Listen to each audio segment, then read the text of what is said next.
지난주에 제가 말씀드렸죠. 우리에게 사천주가 있다. 주식을 이야기하는 것은 아니고 0세부터 80세까지 산다고 가정했을 때 우리가 사천주의를 맞이하고 주님 앞에 간다라고 말씀드렸습니다.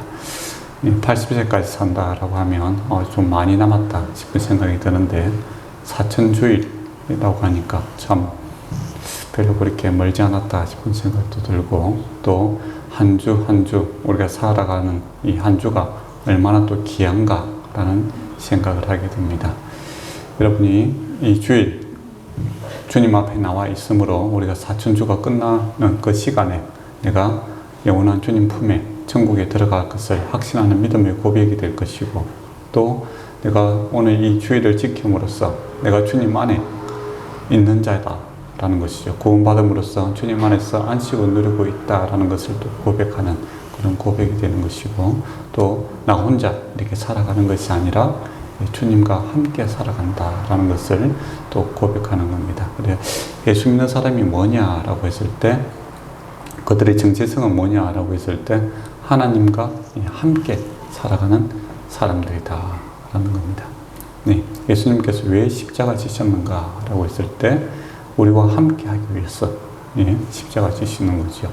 함께 죄인의 자리에서 함께 죽으시고, 또 부활하심으로써 또 승천하심으로써 저와 여러분을 하나님과 함께 살아갈 수 있는 그러한 존재로 받아들이기 위해서 그 십자가를 지셨다라는 겁니다. 그래서 주일은 하나님과 함께 사는 것이고, 물론 평일날도 주님과 함께 살지만은 그 의미를 더욱더 깊이 생각하는 날이죠. 그래서 하루하루 우리는 주님과 함께 살고 또 영원히 주님과 함께 사는 영생을 받은 하나님의 백성이다라는 이 정체성을 좀 기억했으면 좋겠습니다. 그래서 하루를 갖다가 어떻게 좀 잘 살아갈 것인가 라는 말들에 있어서 요즘 보니까 세 줄 일기 쓰기 그런 게 유행하더라고요. 오늘 가장 좋았던 일이 무엇인가 한번 기록해보고, 두 번째는 가장 좀 슬펐던 일은 무엇인가 기록하고, 세 번째는 내일 무엇을 할 것인가 이렇게 기록하라고 합니다. 큰 거 아니라도 작은 거라도 기록하면 성취감이 이렇게 느껴진다고 해요. 인생에 있어서 작은 성취감들이 이렇게 쌓일 때 자존감이 많이 높아지지 않습니까? 그래서 이걸 이제 주님과 함께 이제 살아가는 입장에서 좀 재해석을 해봤습니다. 그래서 저도 이제 카톡 다이어리에다가 이제 한번 실천을 해보고 있습니다. 첫 번째는 이제 하나님과 함께 사니까 하나님께 좀 감사할 게 무엇인가, 감사할 내용을 한번 써보고, 또 두 번째는 주님과 함께 살아가면서 내가 실수하고 또 내 마음을 다스리지 못한 것이 무엇인가, 주님의 말씀에 벗어나고 있는 것이 무엇인가를 한번 기록해보고, 세 번째는 이제 내일 내가 무엇을 할 것인가, 주께서 좀 도와줬으면 좋겠습니다 라는 간단한 메모를 해보니까 좋더라고요. 그래서 여러분도 그렇게 한번 해봤으면 좋겠습니다. 그래서 아침을 시작함과 끝마침을 주님 중심으로, 또 내 혼자 살아가는 것이 아니라 주께서 나와 함께하고 있다라는 이 하나님의 그 존전, 하나님 앞에 서 있다는 거죠. 코란데오라고 하지 않습니까? 하나님 앞에 내가 서서 살아가는, 또 주님과 함께 살아가는 사람이다라는 것을 하루하루 삶 속에서 좀 이렇게 맛을 본다고 해야 될까요? 맛보고 이렇게 살아가면 신앙이 참 재미가 있고 또 힘이 있고 능력이 있고, 또 이 불안한 세상에서 참 평안이 되고 위로가 되고 은혜가 되는 그런 시간들이 많습니다. 왜냐하면 주님께서 실제로 살아계시기 때문이죠. 그리고 주님을 찾고 부르신 자에게 하나님께서 살아계심, 또 복 주시기를 기뻐하시는 분이시다라고 분명하게 말씀하고 있습니다. 그래서 주님을 인정할 때 하나님은 한 번도 숨은 적이 없습니다. 어떤 문제를 가지고 온들 주께서 모든 문제에 답이 되신 분이 하나님이시다라는 겁니다. 오늘 본문에도 보면 어떻습니까? 말씀하신 대로 또 말씀하신 대로 또 말씀하시길 하면서 1절에서 2절 사이에 말씀하신 대로라는 이 말씀대로 되었다라는 것을 세 번이나 이렇게 강조를 하고 있습니다. 이 세 번 강조한다라는 것은 이 최대치를 이야기합니다. 그러니까 하나님께서 말씀대로 사라를 돌보셨다라고 하고, 말씀대로 사라에게 행하셨다라고 하고, 또 하나님이 말씀하신 시기에 아들을 주셨다. 그렇게 이야기를 하고 있습니다. 그러니까 하나님의 말씀,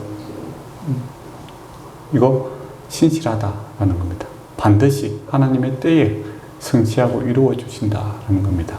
물론 아브라함이 원하는 때가 아니라 하나님이 원하는 때에 주셨다라는 것입니다. 그러나 하나님은 배신하지 않았다라는 겁니다. 또 하나님은 그를 실망시키지 않았다라는 것이죠. 그래서 궁극적으로 웃음을 주셨다. 이삭은 웃음이라는 뜻입니다. 참 즐거움을 주셨다라는 겁니다. 근데 그 사이에 아브라함도 그렇고 사라도 그렇고 하나님의 말씀을 비웃어서 던지게 했었죠. 아이고 이제 뭐 나이가 다 됐어, 안 된다. 기다릴 만큼 기다렸다. 그렇게 낙심해 버리지 않습니까? 그리고 하나님의 말씀을 신실하게 믿지 못함으로써 옛날에는 애국 왕에게 가서 자기 부인을 또 누이라고 속였고, 또 바로 앞에 20장에 보면 아비멜렉 앞에 가서 또 자기 아내를 누이라고 해서 빼앗기는 그런 일들이 있었습니다. 하나님 말씀을 믿지 못했다라는 것이죠. 하나님께서는 이 사라를 통해서 하나님의 그 약속의 씨앗, 그 자녀를 주시겠다라고 했는데 아브라함도 사라도 신실하지 못했습니다. 믿음이 없었죠. 그렇지만은 하나님은 말씀대로 사라를 지켰습니다. 사실 아브라함이 그의 힘으로는 사라를 지킬 수 없는 그런 입장이었죠. 애국 왕이 워낙 강했고 또 아비멜렉도 왕 아닙니까? 그러니까 자기 힘으로서는 사라를 지킬 수 없었는데 하나님께서 그 말씀하심이 있기 때문에 약속한 것에 하나님께서 신실하게 지키기 위해서 이 사라를 지키고 보호하시는 것을 보게 됩니다. 그래서 이제 저와 여러분의 신앙생활에도 주께서 세상 끝날까지 내가 너희와 함께 하겠다라고 이야기를 하고 있죠. 그리고 너희를 눈동자와 같이 지키겠다라고 이야기를 하고 있습니다. 그리고 젖먹이 아이가 아이를 잊어버린 줄 나는 너희를 결코 잊지 않겠다. 그렇게 이야기하고 있죠. 그리고 너희는 나의 보배다라고 이야기까지 합니다. 그리고 나의 자녀다라고 이야기까지 하고 있죠. 그리고 하나님은 자비로우신 분이다라고 할 때 이 자비다라는 것은 엄마의 자궁을 이야기하는 겁니다. 우리가 아이를 임신할 때 얼마나 조심합니까? 그죠? 어떤 해라든지 어떤 조금이라도 안 좋은 것이 발생하지 않도록 최선의 노력을 다하고 조심조심하지 않습니까? 그와 같이 우리에게 자비를 베푸시고 모든 것에 책임을 지시겠다라는 겁니다. 그게 하나님께서 우리에게 하신 약속입니다. 그런데 저와 여러분은 아브라함과 사라처럼 이 하나님의 약속을 잘 믿지 않고 때로는 자기 소견대로 그렇게 할 때가 많습니다. 그냥 가만히 있을 때는 하나님 믿고 참 하나님 좋은 분이다 이렇게 이야기를 하는데 아브라함처럼 이렇게 눈앞에 아비멜렉이라든지 이렇게 위험이 다가온다든지 또 기근이 왔을 때 뭔가 잘 안 풀리게 될 때 사람들은 믿음을 놓아버릴 때가 많습니다. 그렇지만은 하나님은 말씀대로 우리를 붙들고 계신다는 겁니다. 그래서 우리가 처음 하나님의 자녀 된 것도 그렇고 또 신앙생활 해 나갈 수 있는 것도 사실은 하나님의 말씀대로 그분의 신실하심으로 인하여 우리가 그분에게 붙어 있다라는 것이죠. 그러고 보면 참 때로는 이제 그 아브라함과 이삭, 그 사라처럼 하나님의 말씀을 좀 우리가 대놓고 비우지는 않지만은 뭐 되겠나라는 낙심 섞인 그런 쓴 웃음으로 이렇게 반응할 때가 있죠. 그렇지만은 궁극적으로 하나님의 때에 하나님의 시기에 하나님께서 참된 기쁨으로 이렇게 변화시켜 주시는 것도 우리가 경험하게 됩니다. 그래서 그런 것을 경험하게 될 때 참 은혜다라는 것을 얘기하죠. 정말 받을 수 없는 자에게 귀한 것을 주셨다라는 고백을 하게 되고 내가 참 은혜로 산다라는 것을 진심 어렵게 이야기합니다. 그리고 문득 생각이 날 때가 있죠. 아, 주께서 이렇게 약속하셨다라는 겁니다. 사람이 두렵고 그러면 눈앞이 잘 안 보여요. 판단이 흐려집니다. 그렇지 않습니까? 어두운 길, 또 여러분이 혹시 어렸을 때 공동묘지인데 혹시 지나가 보셨습니까? 어렸을 때 보면 항상 좀 자기가 무서워하는 그런 지역이 있죠. 그 지역에 지나갈 때 보면 판단이 좀 흐려지죠. 저 멀리서 사실은 실체로 보면 정확하게 보면 비늘 쪼가리에 불과한데 괜히 하얀 게 왔다 갔다 하며 귀신인 줄 알고 겁이 나고 그것을 분명하게 즉시 바로 보지 못하니까 더 내 머릿속에서 상상을 키웠어. 더 두려움에 두려움으로 변해서 이제 어찌할 바를 모르는 이제 뛰어다니고 울부짖는 그런 모습들을 있죠. 예. 그게 뭐 어렸을 뿐만 아니라 지금도 그렇죠. 어린이 돼서도 우리 앞에 여러 가지 우리가 알 수 없는 또 우리가 판단하기 힘든 그런 것들이 옵니다. 그래서 눈을 크게 뜨고 발을 벌리고 노력하나, 예, 뭡니까? 다 판단할 수 없지요. 그래서 뭐 더욱더 이제 공포에 질리게 되면 사람이 어느 누구나 이렇게 낙심해 버립니다. 그러다 보면, 예, 하나님을 기도해야 된다는 걸 평소에 잘 알고 있고, 또 하나님께 의지하면 된다라는 것도 알고 있고, 하나님이 나를 사랑한다라는 것도 알고 있지만은 그 순간에는 마치 하나님은 없는 것처럼, 또 내가 이 모든 것을 다 감당해야 되는 것처럼 그런 착각이죠. 착각이 이제 지배하게 되는 겁니다. 마치 실상을 보면 비늘 종아리에 비늘 봉지에 불과한데 이 착각 한상 속에 이제 사로잡혀서, 예, 두려움에 사로잡혀서, 예, 어찌할 바를 모르는 것처럼 우리 인생이 그렇다라는 겁니다. 그래서 분명한 사실은 저와 여러분이 어떠한 일을 만나든지 하나님께서 우리를 지키고 보호하시고, 또 우리의 인생은 커져 주어지는 것이 아니라 하나님의 섭리 가운데 있다라는 겁니다. 우연이 아니라, 또 뭐 우발적으로 이렇게 살아가는 사람들이 아니라 하나님의 계획 속에서 우리가 살아가고 있고 보호하심 속에 살아가고 있다라는 것이 우리 하나님께서 주신 말씀입니다. 그래서 우리는 하나님의 말씀대로 이루어질 것들을 바라봄으로써 기뻐하고 즐거워할 수 있는 자들이다라는 것을 꼭 기억을 했으면 좋겠습니다. 근데 그 시기에 있어서 하나님의 때가 있다라는 겁니다. 근데 그 시기가 언제냐라고 할 때 내 것을 포기할 때입니다. 내 것을 내려놓을 때, 예, 정말 내 힘으로 살아가는 것이 아니라, 예, 주님의 힘으로, 주님의 능력으로 살기를 갈망할 때, 또 바울 표현대로 하면 나는 죽고 내 안에 예수가 살아나기를 원합니다 라는 이 겸손한 고백 속에 하나님이 역사하신다는 겁니다.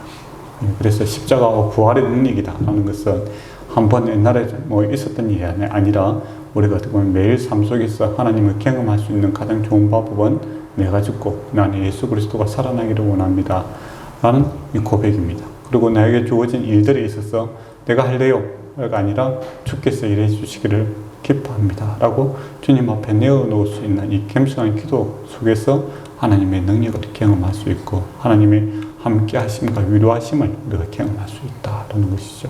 그래서 십자가와 부활의 원리는 매일 삶 속에서 우리가 적용해야 되고 또 그 능력을 경험해야 참 이 은혜가 얼마나 주님께서 우리를 구원하신 은혜가 얼마나 큰지를 알게 되겠지요. 아브라함과 사라가 전혀 할 수 없을 때, 100세 때, 하나님의 때에 이삭을 주셨다라는 겁니다. 그리고 이 기쁨은 그 부부에게서 끝나는 것이 아니라 어떻게 됩니까? 6절에 보면 사라가 이르되 하나님이 나를 웃게 하셨으니 듣는 자가 다 나와 함께 웃으리로다 라고 되어 있습니다. 사라에게 가장 큰 기쁨이죠. 그러나 이 기쁨이 사라에게서 끝나는 것이 아니라 듣는 자, 하나님께서 하신 일을 듣는 자는 다 함께 기쁨을 누릴 수 있다라는 겁니다. 그래서 예수 그리스도께서 홀로 이 말씀대로 다 성취하셨지 않습니까? 그러나 그 기쁨이 예수 그리스도 혼자 끝나는 것이 아니라 이 복음을 듣는 모든 사람에게 다 그 기쁨을 함께 누릴 수 있는 그런 복음이 된다, 기쁨이 된다라는 것이죠. 그래서 복음의 특징, 하나님께서 일하심의 특징이 뭐냐라고 했을 때 바로 이 충만함입니다. 사라에게 이 기쁨이 혼자 겨우 만족시킬 수 있는 기쁨이 아니라 충만하다는 것은 뭡니까? 잔이 차고 넘치는 거죠. 그것처럼 이 복음의 능력, 또 주님께서 하시는 일들의 능력은 충만함이죠. 나도 기쁘고 옆에 있는 사람도 기쁘고 나눌수록 더욱더 기쁨이 충만해지고, 그런 것이죠. 마치 오병이어의 기적처럼 혼자 먹었을 때는 겨우 뭡니까? 여기 배고픔을 좀 달랠 수 있는 건 작은 도시락이죠. 근데 주께 내어놓음으로 5,000명이 배불려 먹게 되었더라라는 겁니다. 그러니까 나눔으로써 없어지는 것이 아니라 하나님의 기적은 나눔으로써 다 만족할 수 있는 그런 신비죠. 세상의 것들은 한정되어 있으니까 나눔이 나눌수록 어떻게 됩니까? 줄어드니까 더 가지려고 싸우지 않습니까? 지금 요즘에 우크라이나 전쟁도 그렇지요. 자원은 한정되어 있고, 석유라든지 지하자원 이런 건 한정되어 있고, 쓰고 싶은 사람은 나만 다 쓰고 싶고, 그렇게 하니까 분쟁이 생기지 않습니까? 미국 사람들이 그런 말을 해요. 만일에 중국 사람들이 미국 사람들만큼 이렇게 에너지를 쓰게 된다면 세상은 망하게 될 것이다. 그런 이야기를 합니다. 왜냐하면 미국과 유럽 사회가 이 지구상에서 생산하는 이 에너지 또는 그 농산물 이런 것들을 거의 50%를 사용하고 있습니다. 참 대단하지 않습니까? 흥청망청 쓰고 있는 거죠. 자기들은 뭐 갖다 버리면서 쓰고 있는 건 50%. 그 나머지 50%를 중국이라든지 아시아라든지 뭐 이렇게 남미 이런 사람들이 다 나눠 쓰고 있는 것이죠. 그만큼 네, 집중적으로 쓰고 있는 겁니다. 근데 그 나눌 생각이 전혀 없는 거죠. 예, 나눠 쓰면 좋은 건데 예, 바다에 곡식을 갖다 버린 적 나누지는 않습니다. 그게 세상의 모습이죠. 그렇기 때문에 한정된 자원과 한정된 능력을 독차지하기 위해서 애를 씁니다. 그러나 하나님이 하시는 일은 작은 것 주님 앞에 드렸더니 어떻게 됩니까? 모든 사람을 만족시킬 수 있는 것이 하나님의 능력이다 하는 겁니다. 그러고 보면 인생의 문제들은 이 땅에 보이는 것들로 해결될 수 없다라는 것입니다. 그렇지 보이지 않는 하나님의 말씀대로 또 하나님께서 역사하신 대로 하나님께 의지할 때 모두가 만족할 수 있고 모두가 평화를 누릴 수 있는 이 하늘의 평화가 우리에게 오게 되지요. 그렇지 않고 이 땅의 것들만 이렇게 한정되어 생각한다면 끊임없는 정쟁과 불신 밖에는 있을 수 없다라는 겁니다. 그러나 하나님의 복음은 사라를 만족시킬 뿐만 아니라 모든 이 복음을 듣는 모든 자가 다 기뻐하게 기쁨을 누릴 수 있는 그런 일들이 발생하게 되더라라는 것이죠. 그래서 저와 여러분을 만족시킬 수 있는 그 하나님은 뭐 다른 어느 누구도 다 만족시킬 수 있다는 겁니다. 그래서 우리가 복음을 증거하고 전달하는 일에 힘써야 되겠죠. 그리고 먼저 내가 그 복음을 좀 즐거워할 수 있고 만족할 수 있는 그런 자가 되어야 됩니다. 그래서 처음에 말씀드린 것처럼 하루 삶들을 주님 앞에 감사하고 또 주님 앞에 내 자신을 돌아보고 또 주님과 함께 목적을 세우고 그것을 성취해 나감으로써 저 멀리 계시는 하나님이 아니라 내 삶과 함께 계시는 그 하나님을 좀 맛보면 참 좋을 것 같아요. 그러면 신앙생활이 참 즐겁습니다. 그리고 주님께서 살아계시다라는 것이 무슨 뜻인지를 알게 되는 것이죠. 그렇지 않으면 항상 이 신앙이라는 것이 뜬구름 잡는 소리 같죠. 뭐 나눠주라 사랑하라 뭐 그래서 하면 아이고 힘들어 죽겠는데 무슨 사랑이고 또 나도 먹고 살기 힘든데 무슨 봉사고 내가 힘이 없는데 무엇을 도와준다 말이냐 그런 소리밖에 놓을 수밖에 없습니다. 그러나 주님이 함께하면 새로운 능력이 생기고 새로운 힘이 우리에게 생기는 것을 보게 될 것입니다. 그래서 그런 것을 좀 경험할 수 있는 그런 시간들이 많았으면 좋겠네요. 그거는 자꾸 구하는 방법밖에 없습니다. 성령 충만함을 구할 때 자꾸 구하는 자에게 주시겠다라는 것이죠. 우리가 구원받았지만은 한 성령 충만함 가운데 살아가는 또 그 비결은 자꾸 구하라라고 합니다. 하나님께서 인격적인 분이시기도 합니다. 일방적이지 않고 쌍방적인 우리를 선택함에 있어서는 일방적인 선택이었죠. 그렇지만은 관계를 형성하여 나가는 데 있어서는 쌍방적인 것을 요구합니다. 서로 관계를 갖다가 이렇게 인격적인 관계 속에서 살아가기를 원하시는 거죠. 그래서 궁극적으로 우리가 주님을 닮는 자로 이렇게 살아가기를 원하십니다. 근데 이 이삭의 이제 태어난 즐거움을 동참하지 못한 사람이 있는데 누구냐면 바로 이스마엘이죠. 8절에서 21절에 가면 이스마엘은 이제 누굽니까? 아브라함이 그 사라의 종에게서 놓은 아들이죠. 이 아이가 이제 먼저 태어난 아이입니다. 그런데 첫째 8절에 보면 첫째는 날에 아브라함이 큰 잔치를 베풀었다라고 되어 있죠. 만으로 한 두세나 3세 되는 그런 나이 때 이제 첫째 날에 잔치를 합니다. 근데 하갈의 아들이 이제 이삭을 놀리더라라는 겁니다. 그래서 뭐 가볍게 놀리는 것이 아니라 적대 행위를 하더라라는 겁니다. 이스마엘 입장에서는 충분히 그럴 수도 있겠죠. 자기가 이제 이때까지 이 장자로서 이제 모든 것을 다 차지할 수 있는데 이제 실제로 이제 적자가 나타나는 거죠. 그러니까 자기의 이제 그 위치가 위협받게 되는 그런 상황이 되었습니다. 그러니까 하게 되는 그런 모습을 보게 되고, 또 사라가 그것을 분노하여 이제 하갈과 이 아이를 이제 추방할 것을 이제 요구하게 되는 그런 문제가 발생하게 되었다라는 겁니다. 그러니까 복음을 갖다가 함께 즐거워하지 못한 자는 함께 할 수 없습니다. 예수 그리스도의 말씀이 성취되는 것에 함께 동참하지 않는 자는 혈통과는 관계없이 이 이스라엘 공동체, 하나님의 공동체의 핵심은 그 믿음입니다. 하나님의 주신 이 말씀에 함께 동참하느냐 안 하느냐 이거죠. 그래서 나중에 보면 어떻게 되면 한 배에서 태어난 쌍둥이 에서와 야곱도 어떻게 되죠? 예, 하나님의 말씀, 언약을 갖다가 받아들이지 않으면은 어떻게 그 하나님의 백성에서 이탈되는 것을 보게 됩니다. 그것처럼 이스마엘이 혈통적으로 보면 아브라함의 그 피가 흐르고 있죠. 그렇지만은 하나님의 말씀에 비춰봤을 때 또 말씀에 동참하지 아니함으로 이 이스마엘의 롯과 같이 하나님의 공동체에서 이렇게 이탈되는 것을 보게 되죠. 그래서 믿음의 공동체의 특징은 하나님의 말씀에 어떻게 반응하느냐에 따라서 그가 하나님의 말씀의 공동체 일원으로서 하나님 나라에 속하든지 아니면 벗어나든지 그렇게 되는 것입니다. 그러면 우리에게는 이제 말씀을 성취하신 예수 그리스도가 우리에게 그 기준이죠. 예수님을 주로 그리스도로 고백한다면 뭐 누구나 혈통과 민족과 또 남녀노소 또 관계없이 예수님을 주로 그리스도로 고백하는 모든 사람은 다 하나님의 공동체의 일원이 되는 겁니다. 교회의 일원이 되는 것이고 또 하나님의 백성이 되는 것이고 또 한 주 안에서 함께 기뻐하고 함께 즐거워하는 하나님의 또 더 나아가서는 하나의 지체가 되는 그런 놀라운 은혜를 베풀어 주시죠. 그렇지만 이 예수 그리스도를 멸시하는 자들, 하나님께서 이루어 놓으신 이 구원을 멸시하는 자는 어느 누구도 하나님의 공동체 안에 들어올 수 없다 하는 것이죠. 그게 참 그 기준이다라는 겁니다. 근데 이 인간적으로 보면 이제 아브라함 입장에서는 상당히 난감하죠. 그렇지 않습니까? 자기 보기에는 다 자기 자녀들인데 또 사라의 이 요구사항이 또 정당하기도 합니다.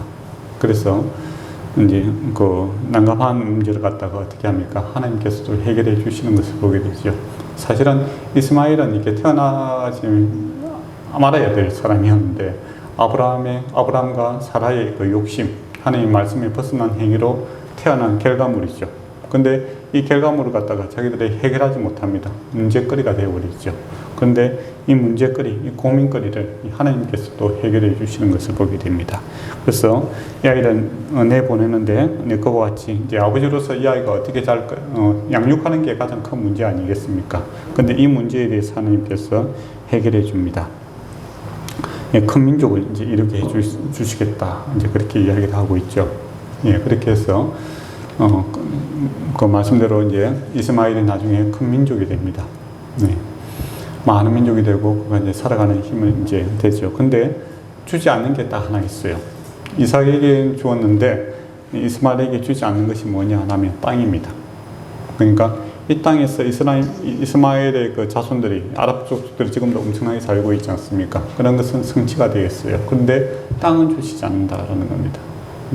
그렇게 해서 그들이 유목민으로 살아가기도 하는데 근본적으로 이 땅이다라는 건 천국이죠. 이 땅에서 아브라함의 그 자손으로서 왕국을 이루고 또 여러 가지 성장하고 생육하고 번성하는 것들에 대해서는 복을 허락하십니다. 그러나 약속을 받아들이지 하나님의 말씀을 받아들이지 않는 자는 땅을 차지할 수 없다라는 겁니다. 영권 이 땅은 이제 천국이죠. 천국은 차지할 수 없다라는 겁니다. 그래서 이 땅에서 예수 믿지 않고 잘 먹고 잘 사는 사람들 많습니다. 어떻게 보면 예수 믿는 사람보다 안 믿는 사람들 훨씬 그 많은 부를 누리고 살아가는 사람들이 있지요. 그리고 또 많은 잘 되는 일들도 많이 있을 수 있습니다. 그러나 영원한 천국은 결코 허용하지 않는다는 겁니다. 영원한 땅을 차지할 수 있는 것은 바로 이 말씀, 예수 그리스도를 믿는 믿음이 있는 자, 하나님의 약속에 속한 자만이 영원한 땅을 차지할 수 있는 언약의 땅, 천국을 차지할 수 있다는 겁니다. 그래서 이 땅의 그 숫자의 확성성만 보면 어떻게 보면 이삭보다는 이스마엘이 더 많죠. 아랍 사람들이 얼마나 많습니까? 그죠? 그렇지만은, 예, 영원한 하나님 나라의 관점에서 보면, 예, 이 땅의 삶이 뭐 4천주라고 했지 않습니까? 80세 가면 4천주에 끝나는 거예요. 그렇지만은 하나님 백성은 영원한 천국이 우리에게 주어져 있다라는 겁니다. 그런 의미에서 이삭이 받은 이 복이 얼마나 큰가라는 것이죠. 이 땅에 한정되어서 우리가 뭐 80세까지, 100세까지 사는 것만 생각하면 믿는 거나 안 믿는 거나 사람들의 별 차이를 못 느낄 수가 있습니다. 그리고 예수 믿는 사람들이 자기 기쁘다고 하는데 안 믿는 사람들 입장에서는 나도 기쁘다 그렇게 이야기할 수도 있겠고, 나도 뭐 내 취미생활 하면서 그렇게 살아가는 거고, 뭐 여러 가지 이제 뭐 자랑거리가 하려면 또 한두 개가 아니겠죠. 그렇지만은 우리가 이 생이 끝났을 때 그 땅을 차지할 수 있는가, 이 천국을 차지할 수 있는가 없는가는 바로 예수를 믿느냐 안 믿느냐가 가장 큰 기준이 될 수 있다라는 겁니다. 근데 이스마엘이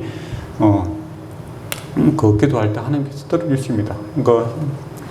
하가가 이스마엘이 가다가 어떻게 됩니까? 광야에서 이렇게 목이 말라서 이렇게 쓰러지지 않습니까? 근데 어머니 하갈이 어떻게 하죠? 아이를 덤불나무에 이렇게 숨겨놓고, 어머니의 마음인 것 같아요. 햇살이 강하니까 이 아이를 갖다가 조금이라도, 이 아이인데 그 어린 아이는 아니에요.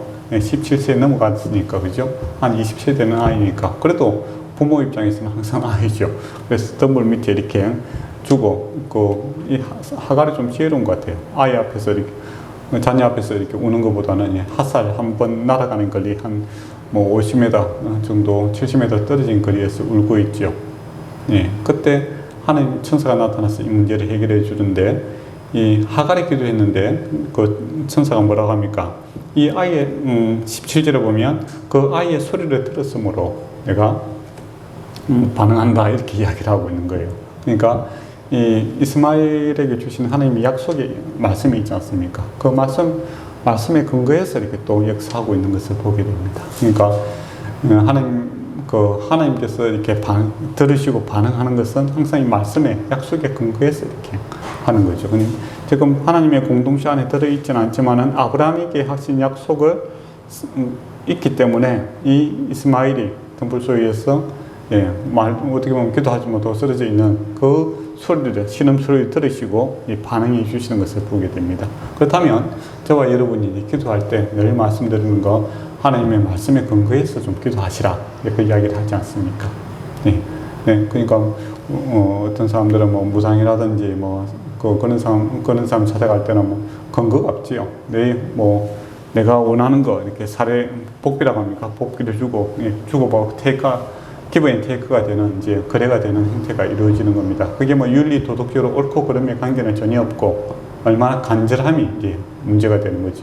얼마나 간절한가, 또 얼마만큼 내가 성의를 보일 수 있는가, 그런 것들이 이제 기준이 됩니다. 그러나 하나님은 그렇지 않습니다. 하나님은 항상 이 말씀에 근거하여 역사하시는 분이죠. 그래서 저와 여러분이 이미 말씀으로 하나님의 자녀가 되었다라는 겁니다. 예수님을 믿는 자가 되었고, 또 하나님께 속한 자가 되었고, 하나님께서 그런 자들에게 보호하시고 인도하시고 또 함께 하시겠다라고 했지 않습니까? 세상 끝날까지 또 어디로 가든지 그렇게 하시겠다라는 것입니다. 그러면 저와 여러분이 하나님께 기도할 때 정말 이 하나님께서 기뻐하시는 일인가, 이렇게 생각해 보는 것이 또 말씀에 근거해서 이렇게 기도하는 한 방향입니다. 하나님께서 원하시는 것인가, 또 하나님께서 기뻐하시는 일인가, 라는 이게 인격적으로 주님 앞에 좀 접근을 해야 됩니다. 주님, 내가 이런 것이 필요하고 또 이런 것들이 있는데 주께서 원하시는 것이면 성취되기를 원합니다. 또 주님의 반향대로 주님의 때에 맞춰지기를 원합니다. 라는 겸손하게 주님께 좀 의탁하는 이 겸손한 기도들에 하나님께서 반드시 반응을 하십니다. 그리고 심지어는 우리가 말하기 전에도 주께서 우리의 필요를 아신다라고 하지 않습니까? 그만큼 하나님께서는 우리의 기도를 들으시고 반응해 주시기를 원하는 겁니다. 그만큼 자녀이기 때문에, 또 나의 법이기 때문에 그렇게 반응하지요. 근데 또 기도 좀 합시다 하면 어떤 사람은 기도 재미가 없다 이제 그렇게 이야기하시는 분이 있죠. 그게 중요합니다. 우리가 비즈니스 관계 어떻습니까? 목적이 있어야 만나죠. 목적을 성취하기 위해서. 그러나 하나님께서는 그런 만남을 원치 않습니다. 그건 남이잖아요. 그죠? 하나님께서는 친구라고, 모세에게도 친구 대하듯이 하더라. 이제 그렇게 이야기를 하죠. 친구는 뭡니까?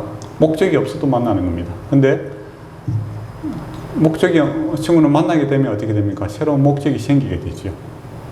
그게 하나님께서 우리에게 요구하시는 방법이죠.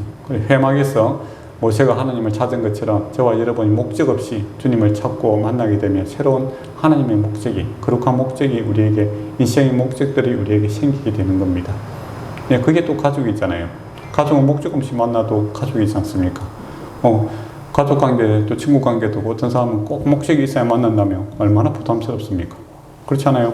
친구가 연락 왔는데 그냥 인간 대 인간으로 만나면 참 좋은데 보험 쪼가리라도 하나 들고 와서 보험 하나 넣어달라, 이제 그런 목적을 가지고 온다면 이때까지 아름다운 추억들이, 예, 그 보험과 함께 다 사라지게 되는, 예, 그런 일들이 발생되지 않습니까?